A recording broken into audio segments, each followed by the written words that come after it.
1057 The Hawk, classic rock for the Jersey Shore, broadcasts live from the RE/MAX Real Estate LTD studio.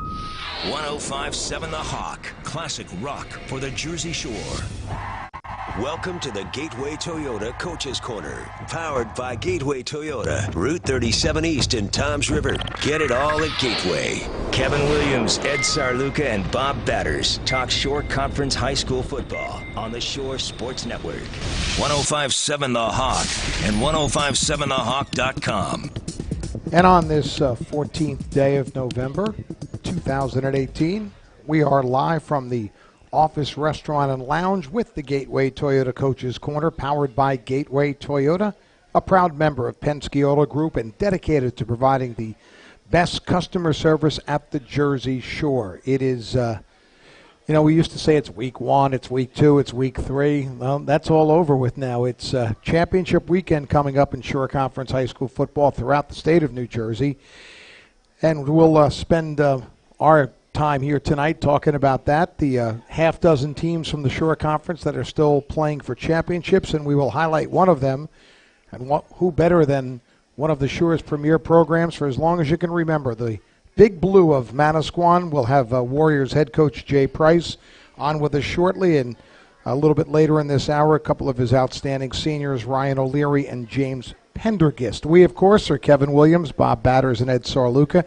This is our final. I can't believe it. I mean, guys, I am telling you, Labor Day was yesterday.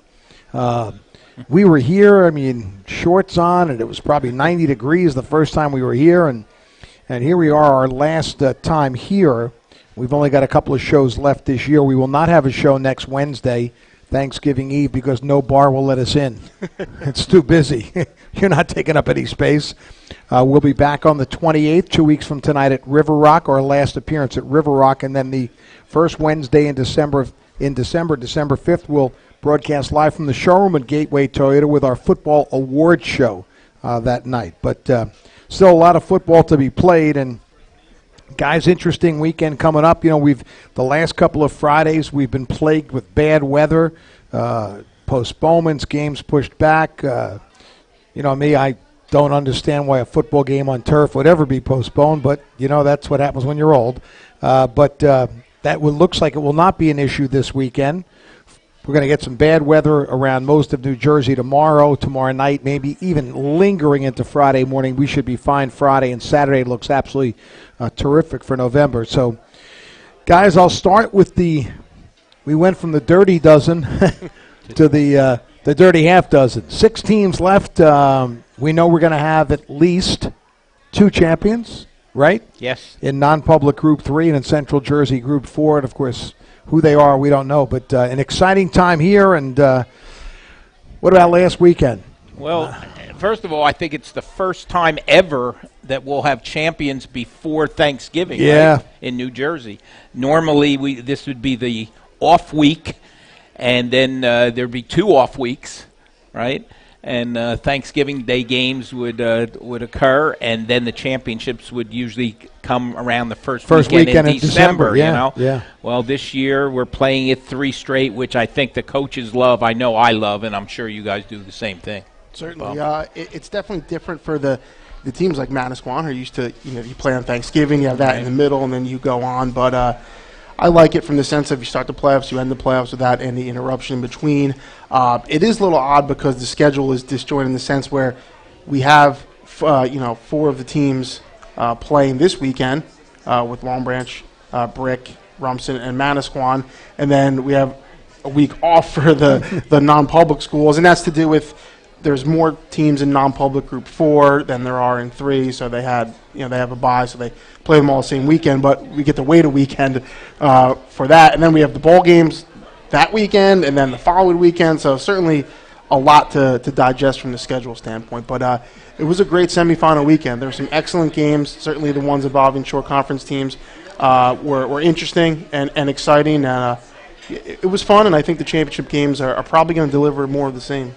I think we have to start with maybe the most surprising performance of last weekend, and that was Brick's demolition of Middletown South, who certainly would have been considered the favorites. If you could bet high school football at William Hill in New Jersey, Middletown South would have been favored. But Brick's utter demolition. Both of you guys were at the game. I was home Friday night. I'm following you guys on Twitter, and I'm just blown away because every time I look, it's another touchdown for the Green Dragons, and I'm looking at my watch, and it's like 7:40, so shocking. Yeah, and, Bob and I were both in the press box to start because the rain was coming down in sheets, but miraculously it stopped about 5 minutes to 7. Bob was funny because he was videoing, and every now and then he'd come outside the booth to try and get a video because the rain was covering up the windows in the press box. And every time he went outside, Brick was scoring another touchdown, so it worked out perfectly. But, yeah, you said a surprising contest for last weekend. It might have been the most surprising game of the year, the way that occurred. Bob, what do you think? The result... And the score is surprising. The fact that Brick won is not surprising. No, not surprising at all. You're going to give Middletown South the edge in that game because I think coming in, everyone expected it to be a close game, an even game. Middletown South is the home team if you want to make that a factor. So you give them the slight edge. But the way Brick won, it was 35-0 at halftime. It was 42-0 at one point early in the third quarter. And Brick head coach Len Zdanowicz, said himself after the game, he was talking to his team, and he said, look, not in my wildest dreams would I expect you guys would come out here and have a game like this. I think everyone expected that was going to be a close game, a defensive game that was probably decided somewhere in the fourth quarter. Instead, it was decided in the first quarter, and Brick, rolled to a 42-14 win. Very impressive. You want to play your best football this time of year, and it really looks like Brick is doing just that. And, of course, we'll see Brick Friday night when they visit Long Branch in that sectional championship game, a game we'll broadcast on both 92.7 FM and SureSportsNetwork.com.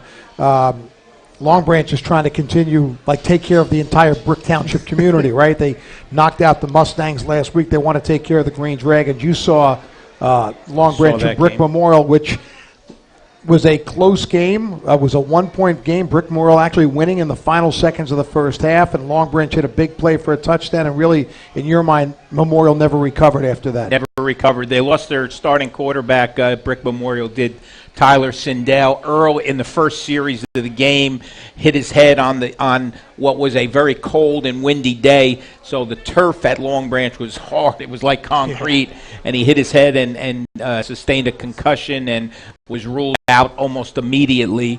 Anthony Albanese came in and did a nice job in the first half, but I think everything sort of caught up with them after that last-second touchdown going into the locker rooms at halftime, and they scored 4 unanswered touchdowns in the second half to win it 47-14, right? Yeah. Yeah, that was a game where, Brick Memorial was going back and forth.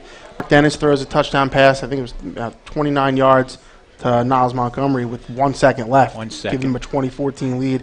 And that was a backbreaker because Brick Memorial needed to stay close and kind of keep momentum. Because even at that point, you were there. They could not stop Jermaine Corbett. And he had a huge day. 314 yards rushing, 5 total touchdowns. And yeah, if you're gonna give up that kind of yardage on the ground, it's gonna be hard to win a game. And Corbett's been doing that all year really, and that's a big reason why Long Branch is trying to win back-to-back titles for the first time in program history.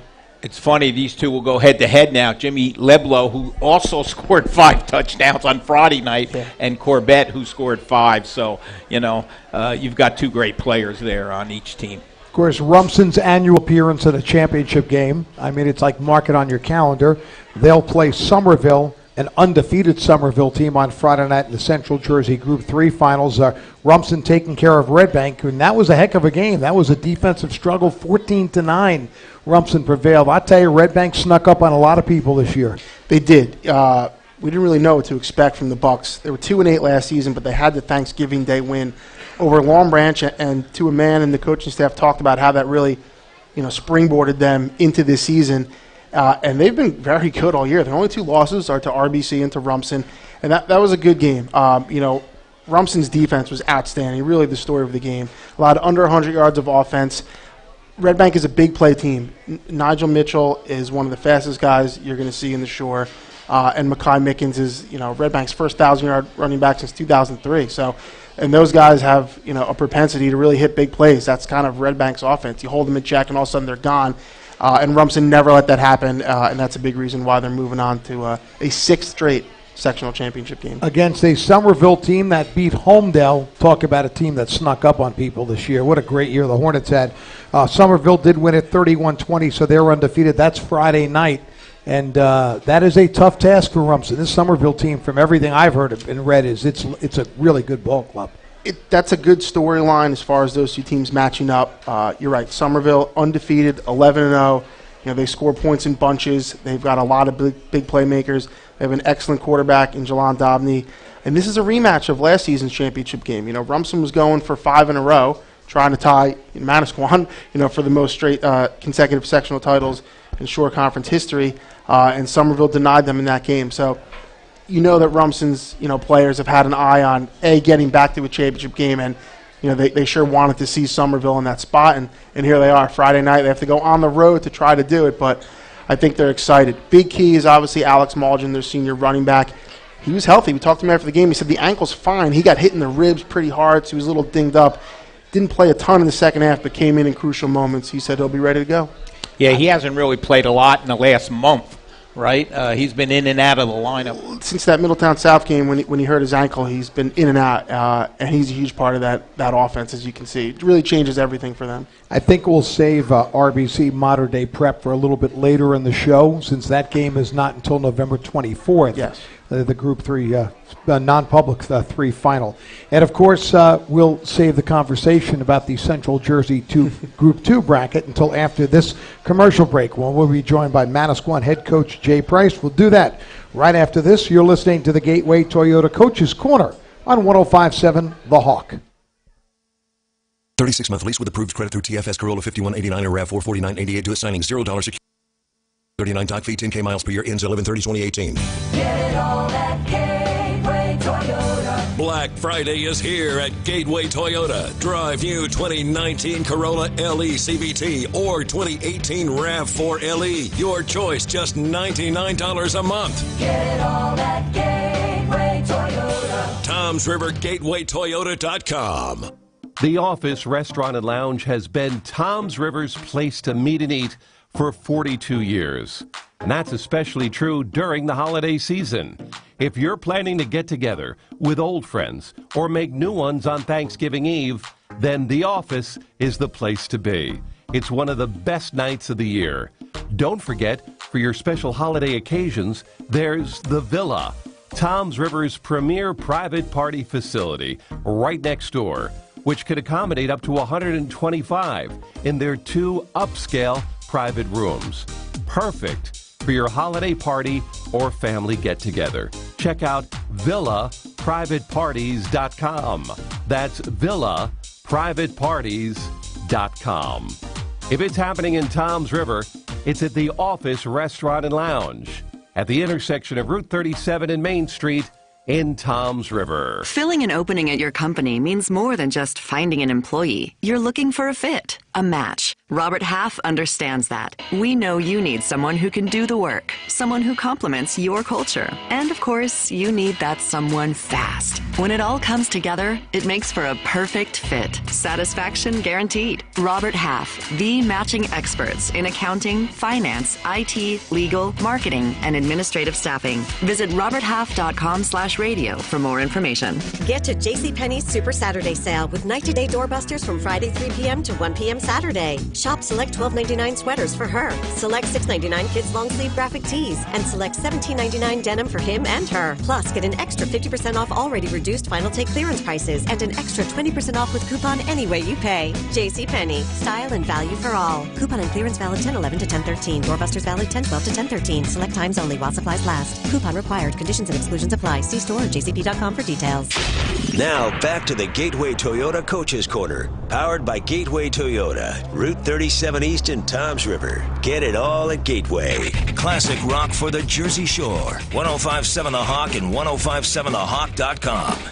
And we are live at the Office Restaurant and Lounge in Toms River. It is the Gateway Toyota Coach's Corner. Listen, here's the number one indication if you're having a good season. When you're back for your second visit in the middle of November, it's been a good season, and it certainly has for the Warriors of Manasquan. As we mentioned, they'll be playing in the Central Jersey Group 2 championship game Saturday afternoon, which is where they're comfortable playing. They'll travel to Hillside in a sectional final. Certainly nothing new, and nothing new to be playing in big games for this guy. He's the head coach of the Warriors, Jay Price, who's good enough in a big week of football to come down and join us. Coach, always a pleasure. No, thank you for the opportunity.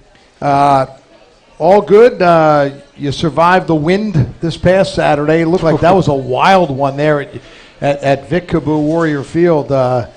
Windy, and it got a little cool in the afternoon, and 14-7, hard-fought victory. I guess the kind of games you expect to play this time of year against Cinnaminson. Did it go as what you thought it would?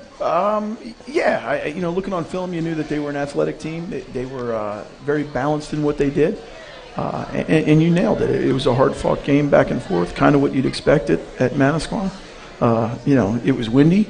The crowd was wild. The ground made a couple tackles, and we it's survive and advance at this point. I always like to ask coaches like this after the fact.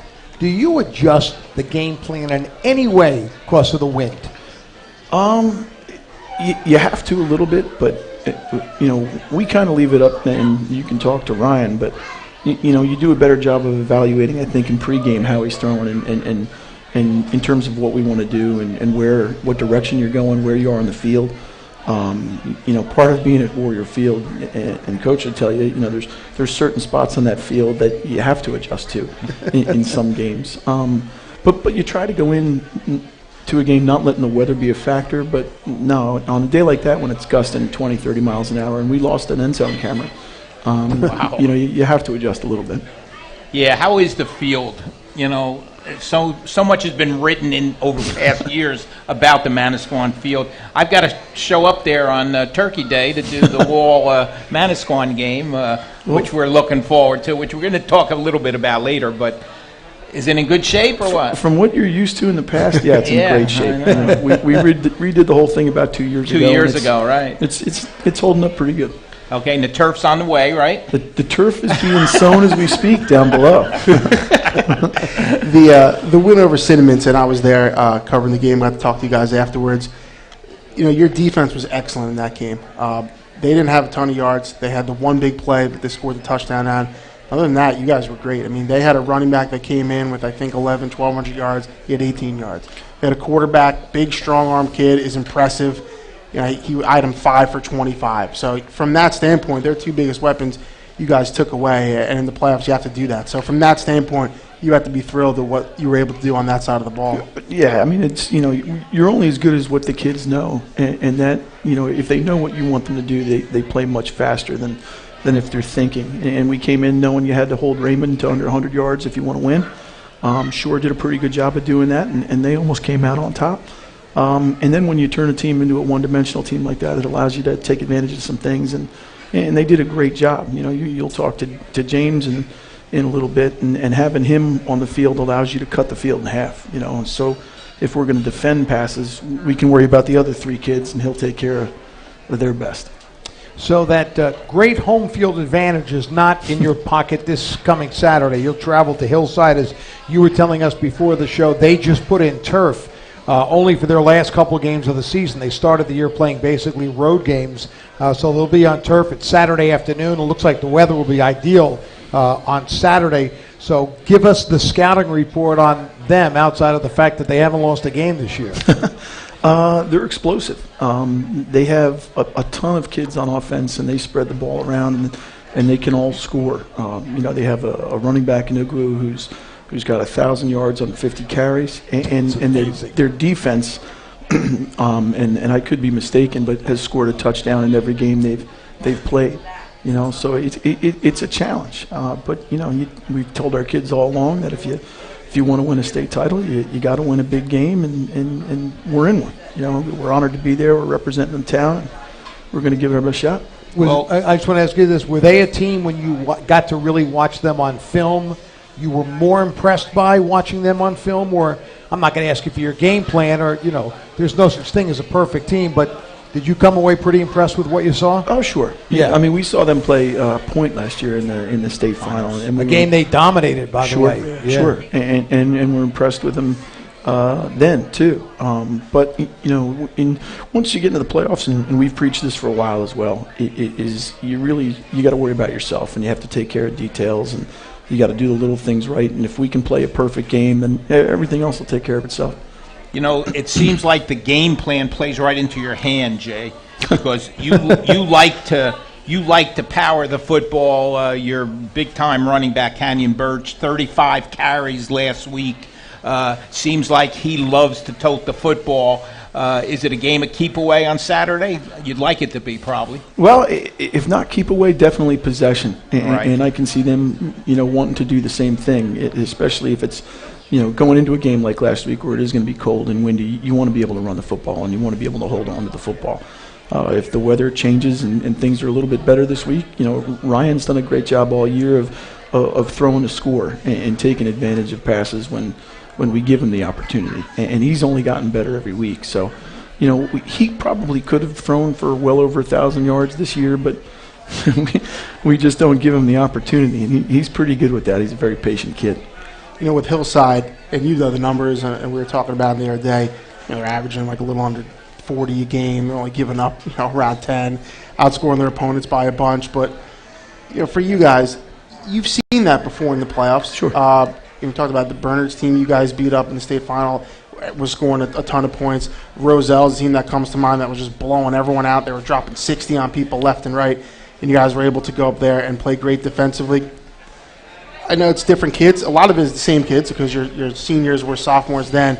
Is it good for them to be able to draw on that, to be like, look, we've been here before in a similar instance, and we know we can come out and do what Manasquan wants to do defensively and have success?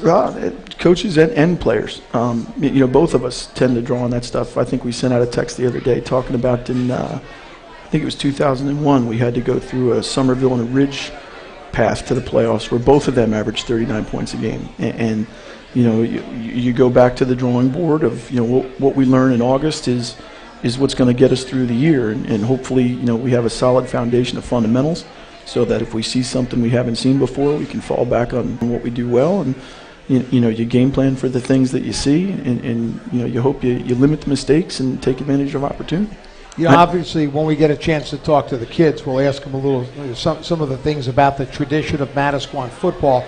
But I remember when we had you back on early in the year, we talked about that, the legacy, the legend. I think this is the 45th year of the state football playoffs, something like that. You've been in them 34 times or 35 times, which is just unbelievable, unparalleled, even in the Shore. Been in the finals. This will be the 19th time, have won 12 sectional championships. I mean, just really... Yeah, the most in the history of the Shore Conference, and I know you'd like to add to that. Do those things mean anything when you step on the field? You know what? They may when you're walking up there and you allow yourself to listen to the ghosts a little bit. Although we do have two of Vic's grandkids playing for us now, so you think about that a little bit. But once the ball's kicked, again, and I hate to be cliche, it's all the little things. It's nice to come home and we have all those things, and it's nice of you to say those things, and it's nice of people to think about those things, or us in that regard. But you know what? When I was a junior, we lost in the state finals, and I don't want these guys to have to feel that pain, and really we're just worried about this next game. By the way, and you still remember that, don't you? I remember every play. Yeah, see? It was 10-0 to Somerville up at their place. Somerville. Jay, you had an emotional week last week. You lost one of your old warriors, Donnie Klein, in a tragic accident on his way up to Trenton State, where he was a coach up there. I know a lot of the coaches knew him. I'm not so sure about maybe the players also, but what kind of week was it emotionally for you and the rest of your team? You know what? He was a fixture in the community, and it wasn't just coaches. It was kids. It was families, and it was a tough hurdle. The one thing about that, it was almost easy to tell the kids that if he were able to come back and tell you one thing, he would have encouraged us to get on the practice field. He would have encouraged us to play hard. And the kids did that. So, it's one game at a time, and these are like every game is so big now, and it's been that way for a couple of weeks. But you're in I don't want to call it unique, but in a position unlike most of the other schools in New Jersey, in that you're going to play Saturday afternoon for a state championship.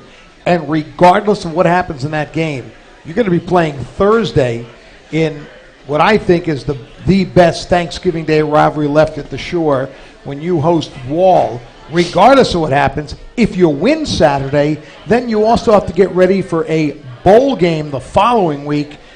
That's a gauntlet. How do you prepare any differently? I mean, my guess is you've probably done your scouting for the Wall game already, but I'm just saying it's difficult, to bounce back, good or bad. If you allow yourself to think ahead, I agree with you.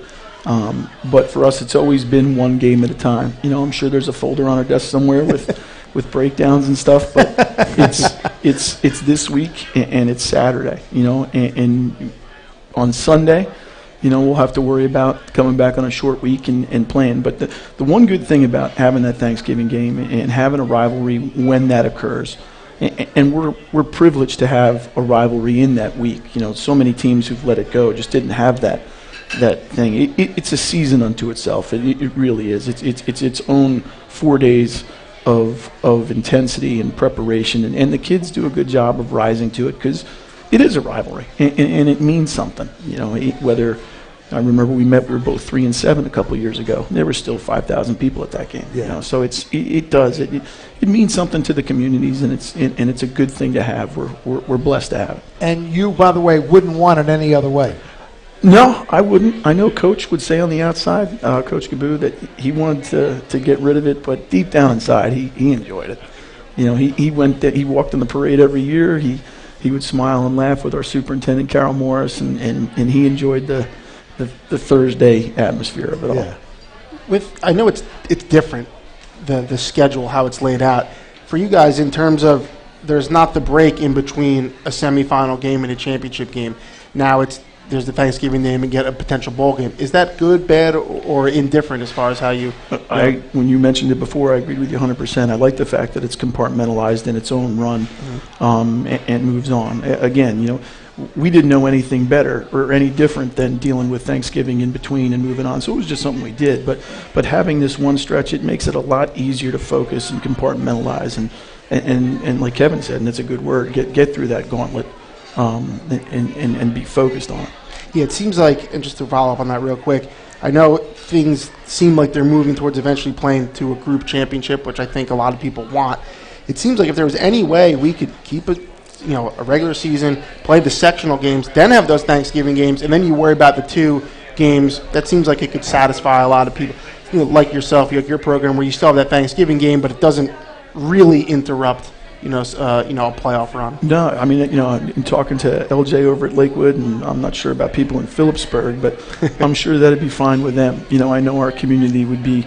And I've already had people ask me, what do we do if there's not a Thanksgiving game?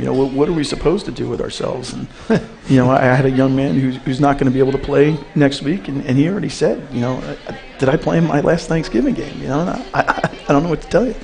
I hope not. One more thing. We know the football season. I guess, it's not even a football season anymore. It's a football year, right? I mean, the amount of downtime, even from when you played, you've seen it really come full circle. And now, when I played, it was Labor Day to Thanksgiving, and that was the whole year. But now it's a full year. It's a tremendous sacrifice on the families of all coaches. So I want to know, did you tell your wife you were taking her to dinner tonight and bring her to the office and not tell her, oh, by the way, I'm doing a football show as well? Just speak on the radio. No, I'm blessed with, she's my best friend as well. So we probably, we travel in pairs. She's the head soccer coach. So we've done a good job at supporting each other. By the way, she left you one piece of sushi over there. No, I'm surprised. Jay, it is always a pleasure. I love talking football with you. It's mutual. Your passion for your program and your school has always been so evident to us I go back and remember the times after Superstorm Sandy and all that, and we had John and we talked about all the things you did, and I know Manasquan football is a huge part. I don't know if there's too many communities in all of New Jersey in which the football program means more. Not just wins and losses, but it's an integral part of the entire community. You mentioned that parade on Thanksgiving, and even though I'm a guy who thinks that Thanksgiving games should go away, but I would never say that in front of anyone in Manasquan or Wall, that's for sure. But we thank you so much, and we wish you a tremendous success this Saturday, and of course next Thursday, and maybe even the Saturday or so after that. Well, on behalf of our program, we thank you guys for all you do all year in and year out. You guys are the best at what you do, and it's an honor to be here. Thank you. The Long Blue Line goes this Saturday through Hillside. Let's see what happens. When we come back, we'll talk with a couple of players who continue that tradition of Squan excellence right after this. You're listening to the Gateway Toyota Coach's Corner on 105.7 The Hawk. The Office Restaurant and Lounge has been Tom's River's place to meet and eat for 42 years. And that's especially true during the holiday season. If you're planning to get together with old friends or make new ones on Thanksgiving Eve, then The Office is the place to be. It's one of the best nights of the year. Don't forget, for your special holiday occasions, there's The Villa, Tom's River's premier private party facility right next door, which could accommodate up to 125 in their 2 upscale private rooms. Perfect for your holiday party or family get-together. Check out villaprivateparties.com. That's villaprivateparties.com. If it's happening in Tom's River, it's at the Office Restaurant and Lounge at the intersection of Route 37 and Main Street in Tom's River. 36-month lease with approved credit through TFS Corolla 5189 or RAV44988 due at signing. $0 security deposit. Excludes tax tag title 439 doc fee 10K miles per year. Ends 11/30/2018. Get it all at Gateway Toyota. Black Friday is here at Gateway Toyota. Drive new 2019 Corolla LE CVT or 2018 RAV4 LE. Your choice, just $99 a month. Get it all at Gateway Toyota. Tom's River GatewayToyota.com. What gives one company the edge over another? Maybe it's not one thing. Maybe it's taking care of lots of things that help a business run smoothly. In other words, Cintas. Cintas has products that help your people stay safe and apparel programs that convey the right image. They service fire protection equipment, deliver and stock restroom supplies, and make sure facilities are clean and ready. Because when all those things work together, you're in business. Oh, I'm ready! Get Cintas and get ready for the workday. Imagining a better bank starts with looking at the savings rates most banks offer and saying, really? Capital One is building something better. You can open a Capital One savings account with one of the nation's best savings rates from anywhere, like here, or here, or here. One of the nation's best savings rates. Opened online, at a Capital One location, or from anywhere. That's banking reimagined. What's in your wallet? For consumers only. Offered by Capital One N.A. member FDIC. Copyright 2018 Capital One. You're listening to the Gateway Toyota Coach's Corner. Classic rock for the Jersey Shore. 105.7 The Hawk and 105.7thehawk.com.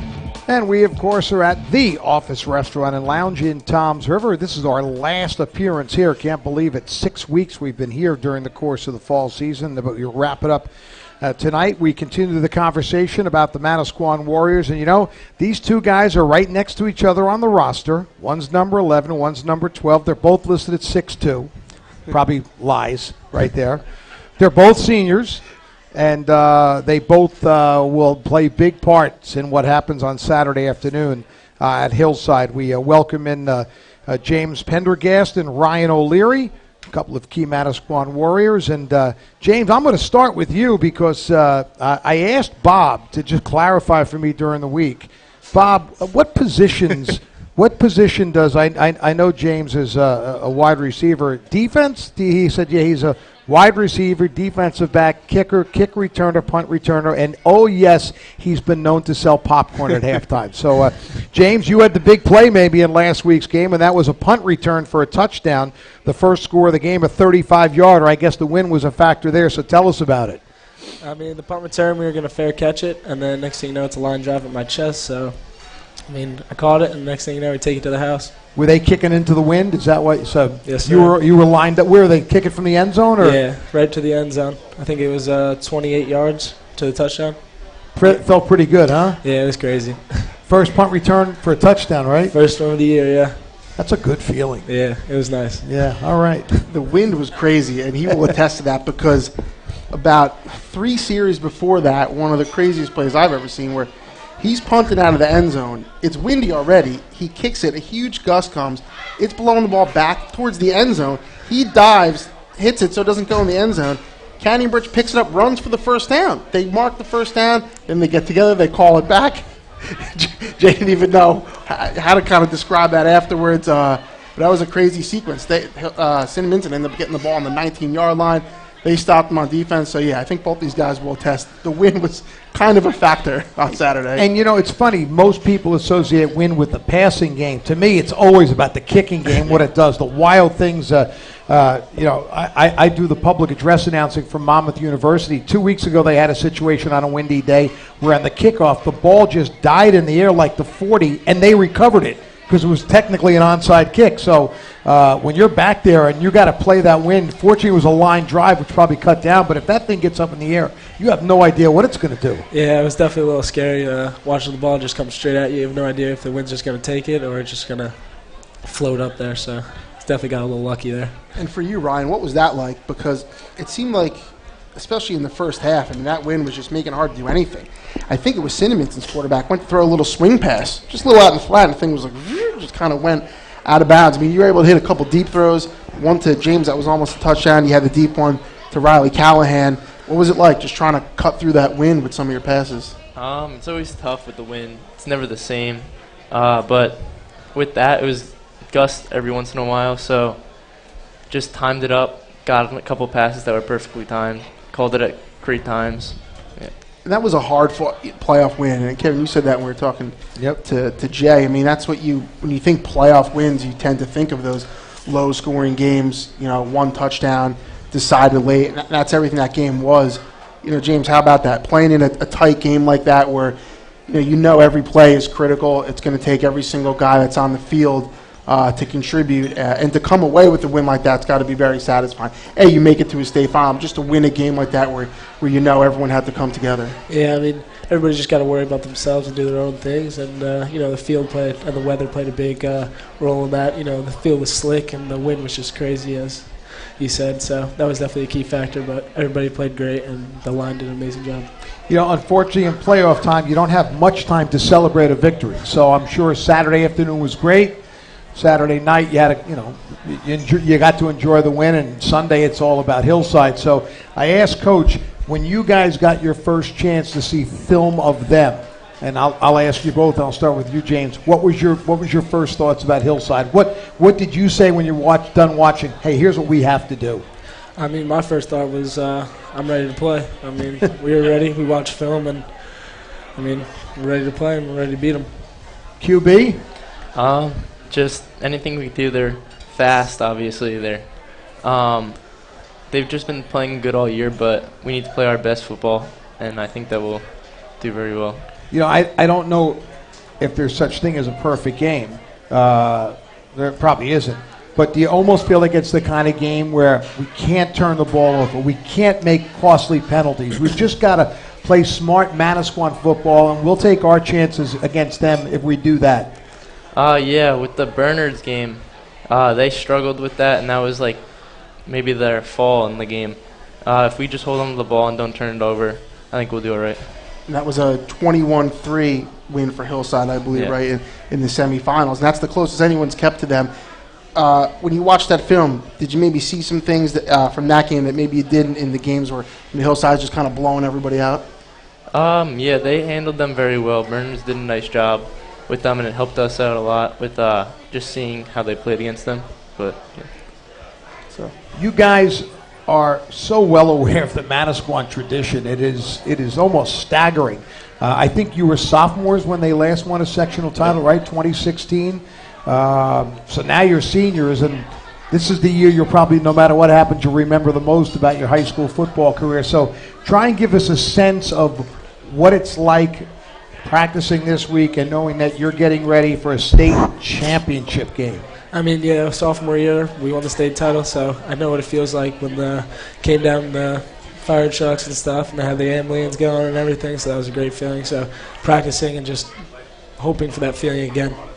We talked a lot about the tradition at Manasquan, and you guys know it a lot better than us. You don't need a lecture on it, but if you could, in one kind of cohesive thought, describe the culture of Manasquan football. And you hit it on a little bit when I talked to you after the game about you guys had a pasta party at a player who graduated a couple years ago. He still had it at his house, but describe the culture that surrounds Manasquan football. I mean, it's crazy. There's no really one word to describe it. I mean, it's just one big family, honestly, and just like I said after the game, the player graduated 2 years ago, and he's still having pasta parties for the football team. And Ryan, same thing. I mean, you guys obviously know the history of the program. You see the banners and all that stuff every time you go out there. I know Coach talks about the history a lot. And I know on game day that's not going to mean much. Still going to go out and play. But does it mean something when you're preparing for the game, when you're going through the season, going through practice, kind of the monotony of the season, to kind of draw on some of that, the tradition, the expectations, what has happened before, and what you guys expect to do going forward? Yeah, it does. For everyone, you're playing for your team. Everyone knows that. But at Manasquan, it's almost like you're playing for the teams before you, too. And just having everyone, they come to the games, and just having them there, everyone's, like, rooting for you. It's great. At the same time, the expectations are greater than at most schools. You said we did win a championship 2 years ago. Obviously, you were part of the program. But it's almost like, and I hate to say this because it shouldn't be that way, but kind of anything less than winning a championship at Manasquan, it was a good season. We can't use the word great. In order to use the word great, we've got to win a sectional title. Yep. 12. We're looking for 13. Anything we can do to get there. It's a lucky number, maybe? Yeah. Do you like that bar being set high? And in the preseason, I talked to you guys about it, and you guys made, you didn't back down from that. That was your expectation, win your division. Take care of the things that you have on your goals list, but certainly winning the state title is at the end there. Is it nice to come into a season where that is not only expected from the people from the community, but, the guys on the roster? I mean, yeah, I think it's expected every year to go win a state title, So this year coming in, state title and then moving on. So, I mean, it's definitely an expectation for us, and hopefully we can go fulfill it. Listen, if the stats Bob gave me were accurate, I think, Ryan, you've completed 44 passes this season. He's caught 25. Yep. Don't you like the other guys? Is it just a comfort? Are you guys comfortable with one another? Yeah, he has a big catch radius. Anything, I could just throw it up there sometimes in trouble. If I'm getting pressure, just kind of throw it up to James. It's always it, and grab it. So you are legitimately 6'2". Yeah. Yep. It's a truthful roster in this case. On the other side of the ball, James, I mean, you are, you're relied on heavily in the defensive backfield, as Coach said. He can kind of put you on the half of the field and kind of take it away. You had a tough assignment against Cinnaminson. John Meekins was an explosive player, and you did a great job as well. How much do you relish that, kind of being that shutdown corner where when you're preparing for a game, the coach can say, all right, James, you have him and just take care of him, and we'll kind of do some things elsewhere? I mean, yeah, coming to the game, Coach says always stay on this side, go to the single receiver side, and then kind of worry about everybody else on their side. So, it's nerve-wracking sometimes, and other times it's all right. Got to step up and do my job. I remember when we did Manasquan earlier in the year, probably back, I don't know if it was September, late September, early October. It was early, first couple weeks. Canyon and Rashid were on. And we wanted to get a little in-depth. Ed usually likes to ask the in-depth, real questions, and we got their answers. So we'll kind of throw your answers out. You mentioned that you have a pasta party at a former player's house. Who's the guy, if you're behind him in that pasta line, you may not get anything? I'd probably say Garrett Tarlizzi. Yeah.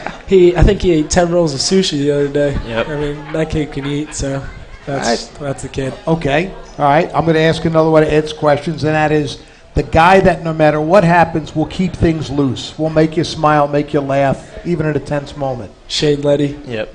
Okay. Definitely. He's a nut. Well, you guys are jumping right in. And finally, the one guy on the team, you really don't want him to be mad at you because he even scares you a little bit.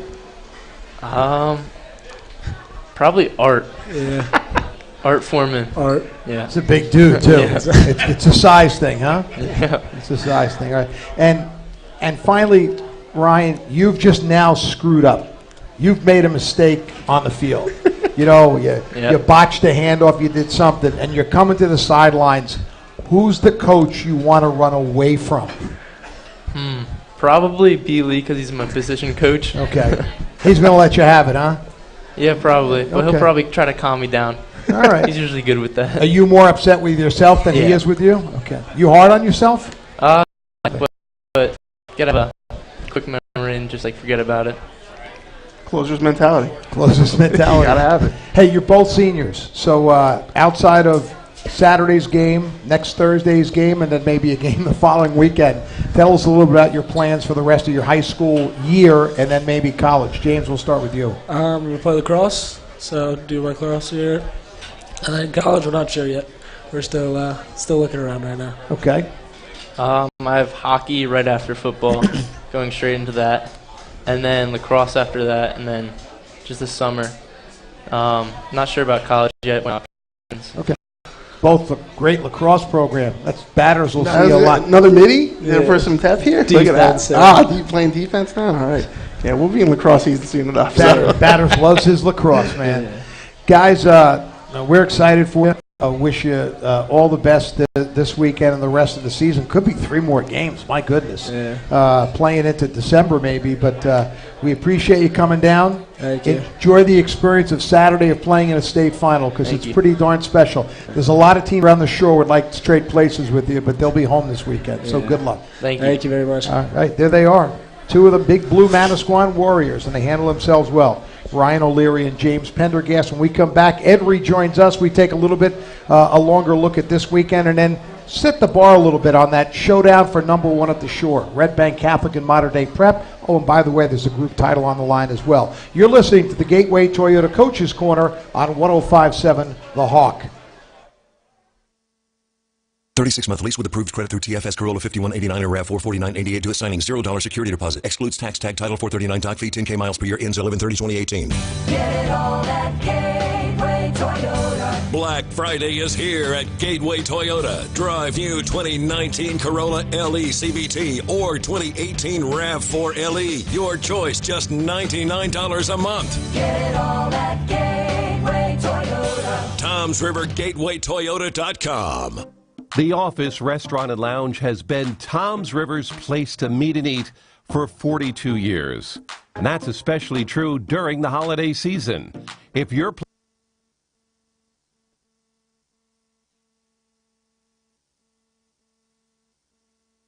It's one of the best nights of the year. Don't forget, for your special holiday occasions, there's the Villa, Toms River's premier private party facility, right next door, which could accommodate up to 125 in their 2 upscale private rooms. Perfect for your holiday party or family get-together. Check out villaprivateparties.com. That's villaprivateparties.com. If it's happening in Toms River, it's at the Office Restaurant and Lounge at the intersection of Route 37 and Main Street in Toms River. And now, a page from the Diary of Flo. Dear Diary, I got the brush off again. I don't get it. Is there something wrong with the way I wave? Elbow, wrist, elbow, wrist. Why won't that little basset hound acknowledge me? I'm friendly. I give everyone peace of mind when I protect their homes through Progressive. He should be jumping for joy when I walk by. Save an average of 17% on car insurance when you bundle home and auto through Progressive. Maybe it's me. No, it's him. Progressive Casualty Insurance Company and affiliates. Discounts not available in all states or situations. You can't print invoices without ink. You can't print status reports, spreadsheets, or that report due in 12 minutes without ink. No, you can't print anything without ink. Luckily, Staples has a huge selection of ink and toner in stock and at great prices every day. And during Staples printing event, buy 1 HP ink cartridge and get a second 30% off. So stock up now, because you can't afford to run out of ink. Ends 10/13/18. Restrictions may apply. See store, associate, or staples.com/ink savings for details. Now back to the Gateway Toyota Coaches Corner, powered by Gateway Toyota, Route 37 East in Toms River. Get it all at Gateway. Classic rock for the Jersey Shore. 105.7 The Hawk and 105.7thehawk.com. The long blue line just left. They're out the door.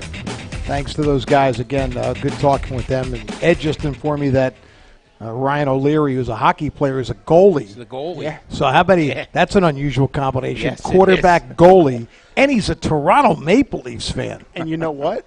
That, to me, that speaks to his ability to, be in the moment, not worry about pressure. You think of two of the most difficult positions in sports and positions where the focus is really on you, quarterback in football and a goalie in hockey. Oh, yeah. And two positions where you can impact the game the most. A little different in high school football, especially when you run that kind of offense. But that tells me a lot about him. Yeah, sure does. So there's Saturday, and of course, as we mentioned, Friday night we will be at Long Branch as the Green Wave hosts the Green Dragons of Brick for the Central Jersey Group 4 Championship. Long Branch trying to make it back-to-back titles. And finish up a really remarkable 2-year run they have had under Coach Dan George. Not this weekend because it's an off weekend in the non-public Group 3 bracket, but the following Saturday, I don't think we have time yet on that game, right? We do, 4:05. 4:05, okay. At MetLife Stadium, it will be Red Bank Catholic playing Mater Dei Prep. It is for the sectional championship. And Bob, really, I think it's safe to say it's also for the Shore Conference Championship. It certainly is. And it's actually a group championship because they don't separate them. That's correct. That's the last game for those teams. That's a true state championship, which we're technically not allowed to have by NJSR regulations, but that's a conversation for another time. Yeah, so you have Red Bank Catholic has been your number one team all season long in the Jeep Store Shore Sports Network Top 10. Mater Dei Prep sits number 2. And it's been that way, and these teams have been on a collision course. You know, we wondered if it would happen. I think we both agree that Mater Dei Prep's win over DePaul last week was one of the most impressive by any team all season long. DePaul, I think, was ranked 7th in the state in some polls going into that game. Late game dramatics, which is nothing new for the Seraphs when it comes to this time of year. It earned them the Jersey Mike's Team of the Week honor for that great victory, and now they take on the mighty Casey's. Wow. Unbelievable.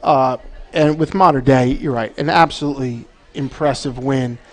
The Shore Conference non-public teams continue to battle, the notion that they cannot compete against the North Jersey teams. And it's a fair argument considering the history. You know, Red Bank Catholic is the last Shore Conference team to win a non-public title. They did that in 2014. They beat up St. Joe's Montvale in the semifinals, then had a 25-point win over Del Barton in the final, which was a tremendous team. But it took a while. That team routinely was the number one team in the Shore, went up and got crushed by St. Joe's Montvale every year. Now, Montvale's not in. They're now in non-public Group 4, but DePaul still being in non-public Group 3 represented that team where people, especially, in the northern part of the state, looked at it and said, okay, those two teams are good, but DePaul's going to win it. Come on, they're a North Jersey team. Well, Mater Dei, didn't really care about that, and they went up there and earned a huge win. And the way they won it, Mater Dei is a battle-tested team. Their division schedule within the Shore wasn't that great, but they played Manasquan, won convincingly. That Cheshire Academy team that they played and lost to, which is a postgraduate school, is very, very good. And then the DePaul win, where Rob McCoy throws a touchdown pass with 41 seconds left. Then they get the huge stop basically at the goal line on the last play by Taj Parland, knocks the ball away. You're right. That to me, that's the most impressive win the Shore Conference team has had all season, and they did it in the state semifinals.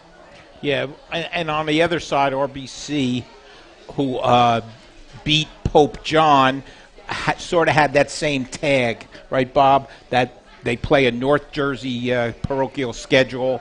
Their record, even though they came in at 2-8, I believe, their record was against the Powers, Bergen Catholic, and St. Joe, and so on up there, and they just completely took care of them 27-0. They shut them out. So I think they're playing their best ball. They had a week to sit.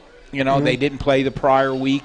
They'll have another weekend to sit before they play the championship game. So, they're peaking also at the right time. It should be just a fantastic game. I agree. With Red Bank Catholic, that Rumson game, which for that 14-13 epic win by RBC, that took a lot out of both of those teams. You saw it the following week. Alex Malgin and a lot of Rumson players were banged up. Rumson lost in Middletown South. RBC did not play some key players. Running back Billy Guidetti, Notre Dame bound junior tight end Kevin Bauman, defensive back kick returner Sean Rosbeck did not play against Middletown North. Kind of took a gamble. We got to rest these guys. That game almost got away from them. They ended up winning it, had the first round bye, had a shutout, then they had another week. So RBC is going to be ready and healthy coming in. And, yeah, I cannot really express how much I'm looking forward to that game because this is the first time two Shore Conference teams have met in a non-public state championship game since 1980 when St. John Vandy beat Red Bank Catholic. So that gives you an idea how long it has been since two Shore Conference teams had this opportunity, and it happens to be the number 1 and number 2 teams in the Shore. I mean, it's got a lot. There's a lot on the line here, too. Yeah. There just is.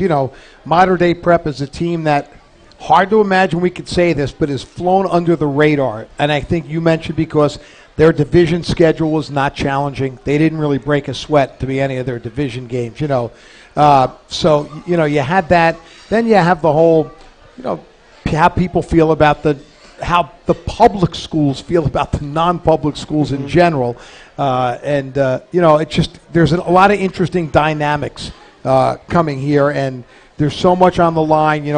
The state championship, the number 1 at the Shore, which is a bragging rights thing more than anything else, but certainly does carry some weight. There's 43 schools that play Shore Conference football. You finish number 1, you've beaten 42 others.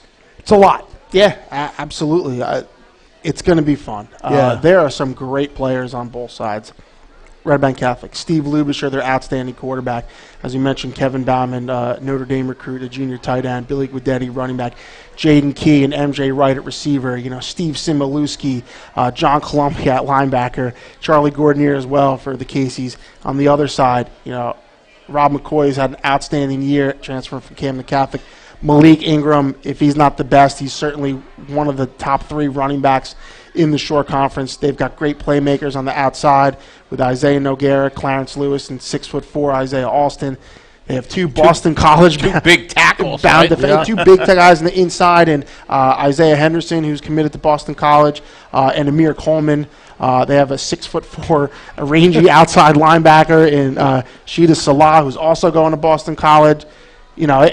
It's very impressive. Russell Freese, a 3-year starter on defense as well. There's some dudes in this game, and it's going to be fun watching them get after it. And throw this in. You have Red Bank Catholic coached by Frank Edgerly, who has NFL connections, right? Yeah. His time in the NFL. In the NFL, yeah. Coached in the, and then you have Modern Day Prep coached by Dino Magero, who played in the NFL. Yeah. Had a pretty good NFL career. So, I mean, geez, you got a lot of things happening here. You can't ask for much more than what this game is going to provide. You hope the game provides what it looks like it's going to, but it's hard to imagine a way it won't. I just think these two teams are both obviously very talented, very well coached. They're both motivated. I think actually both teams can come into this game. Modern Day could play the no respect card. RBC's number 1, and I think RBC legitimately in their own locker room could probably play the same thing. Everyone's on Modern Day's bandwagon now. They just went out and beat DePaul. They think they're coming down and beat us. I mean, there are so many fun storylines leading up to the game, and then X's and O's wise in the game. I mean, it's going to be fun. It's really going to be good. Good news for you is after this weekend, you'll have the whole week to delve those storylines on ShoreSportsNetwork.com. I will be dissecting it. Which for surely you will. Of course, we mentioned the state championship games this weekend. Our football picks will be up Friday morning on those games. And then we have Thanksgiving Day. As we said, the 5 Thanksgiving Day games, the big one, Wall and Manasquan, and then, of course, that game on November 24th, and at least a bowl game after that. So there may also possibly, Rumson could possibly, if they win, play that weekend also. Well, yeah, we said at least one bowl game. We're not going to get one. Could have, yes. That weekend. That could be Friday, could be Saturday. We don't know yet. And Brick also that's true, is a yes, possibility. The teams that are the non-Thanksgiving teams. Right. Yeah. We mentioned the Manasquan Wall Thanksgiving game, obviously, but the Red Bank Long Branch Thanksgiving game is, are going to be, if Long Branch wins, certainly, and even if they don't, that's 2 top 5, top 6 teams in the Shore going at it on Thanksgiving. So that should be a very good game as well. Want to thank the people here at the Office Restaurant and Lounge who have hosted us all fall. We've had a blast here. They are great, and it's a terrific place. We're in the West Room. Special thanks to Katie O'Keefe back at the studios of the Hawk, Greg Lerner, Tom Tremblay here. For Bob Batters and Ed Sarluca, I'm Kevin Williams. You have yourself a great evening. Look forward to seeing you somewhere this football weekend, and if not, a very happy Thanksgiving. You've been listening to the Gateway Toyota Coach's Corner on 105.7 The Hawk.